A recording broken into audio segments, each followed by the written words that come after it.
As soon as we walked out of the car, I got up and I just collapsed. So I'm on the ground, and it looked to other people like I had fainted, but I was aware of what other people were saying. I remember them trying to get me up to walk, and I couldn't walk, and the room, the vertigo was just ungodly. I mean, the room spun terribly, and I was sick at my stomach, and speaking gibberish, and pretending like I was fine, but I wasn't fine. And I couldn't walk. I mean, I couldn't walk, and I couldn't talk, and all I did was lie there. That's all I could do was just lie there. They came in and they tried to shock her heart and everything, and from there she went into intensive care, and they told me that she was brain dead, and I had the option of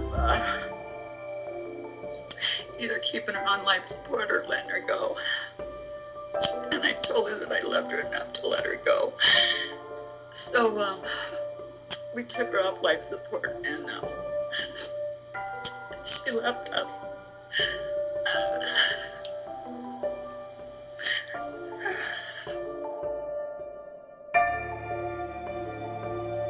And people, I think, don't think of it as often as they perhaps should, because it's an uncommon condition. And the general public thinks more about strokes and head injuries because those types of problems get more publicity. But clearly, encephalitis should be something that the general public is aware of, and the medical field as well.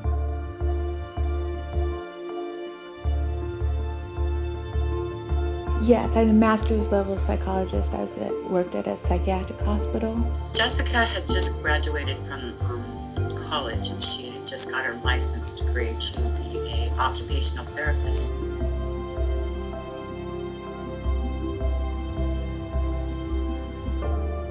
I was so nauseated and so dizzy.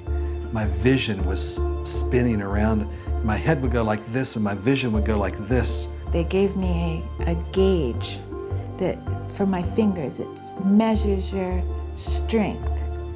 So you pinch it, and then the little dial goes around to show how strong you are.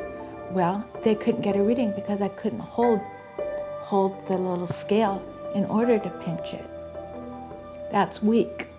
I couldn't even do the simple things, the simple neurological tests like that. I couldn't do that. I couldn't do this. It was phenomenal. I had weakness down my left side. There was some paralysis in the vocal cord, so my voice was very kind of weak. And it was just bizarre.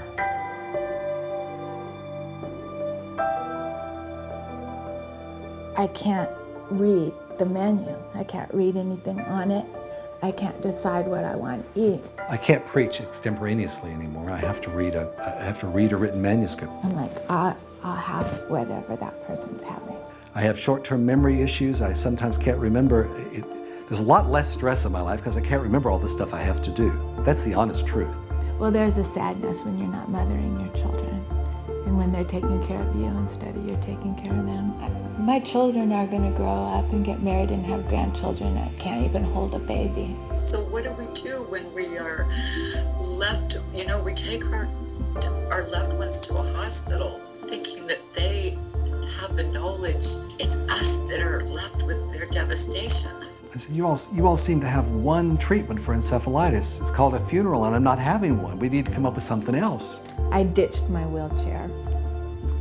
I haven't been in it for like 2 months. I want to make sense out of what's happened to me. It is very mysterious. If doctors really knew, I'm sure they would have helped me better. I've become a part of Encephalitis Global. We're working to promote early diagnosis. We're working to alleviate unnecessary suffering and to prevent untimely death. We need your help. How? Let's put our brains together to support brain research.